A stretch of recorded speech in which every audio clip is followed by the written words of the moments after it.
Hi, today we're going to continue talking about how to sell your home yourself. Yes, how to sell your home as a for sale by owner. The biggest thing is always safety.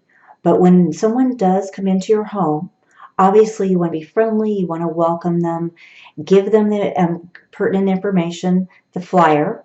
You may want to have some extra seller's disclosures on hand, surveys, and then I wouldn't give this to them, but I would have available any warranties and give them maybe some list of updates. Don't hover over them. Don't make them feel uncomfortable. I know it's your home. I know it's your things are in there, but don't hover over the buyer. Greet them, be friendly and nice, and then let them walk around. Give them a chance to look around. Let them ask questions about the features. And then at that point in time, you can answer them with the information. After they get finished or whatever, you may want to be able to discuss with them some of the things that are important to you. And there will be some things they can't see, like how old the HVAC system is, water heater, information about the pool if you have a pool, and just other things that you have in the house that may be of interest to them that they just may not have either noticed or could readily view. Most open houses, I will be honest with you, do not sell the house. They do facilitate the buyer. Most of the time, buyer does walk in and go, oh, yes, this is it. Now, can that happen? Absolutely. But don't have the expectation that the buyers may not be the right buyers for your house. They may just be driving by and say, oh, there's an open house. And it may be not in their price range. It may not be the size they're looking for, all kinds of things.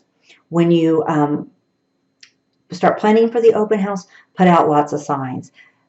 Cover the neighborhood with signs. One thing that I'd be willing to do is I would be very willing to help you loan you some of my signs. They are branded for me, but I would be happy to lend you some. I do have some unbranded ones as well. Keep some refreshments on hand. You may want to just have water so they can't spill anything on the floor, the carpet, furniture, etc. Sometimes it's nice to have cookies for the kids. You may want to have like little pinwheel sandwiches, something that is easy for them to put on a napkin and hopefully not to drop. And if they do drop it, it won't stain your carpet or your flooring. And then, of course, as I mentioned earlier, the property information. You are going to get some nosy neighbors, but you know what? That's okay. The biggest value of neighbors is the fact that they love probably where they live. And they're going to be the ones that are going to go to work and talk about, hey, there's a house in my neighborhood. If they have a coworker they wouldn't mind living next to, or say one of their friends, they'll call up their friend and say, hey, I have a house just went up for sale in my neighborhood. I walked to it today. It's gorgeous. Why don't you come over here and take a look at it? I'd love for you to be my neighbor. So those kind of things. But again, back when I first started, make sure you stay safe. If I do not recommend you having an open house by yourself. Either have your spouse or your a friend, maybe another trusted advisor that you might have be with you during the open house. Just be very, very safe. One thing that I always tell my sellers is prescription drugs. Make sure prescription drugs are hidden. So there are people out there who do walk through open houses looking to take things like that. Also, anything that's valuable. It may not be monetarily valuable, but it could be sentimentally valuable. Make sure that those items are secure.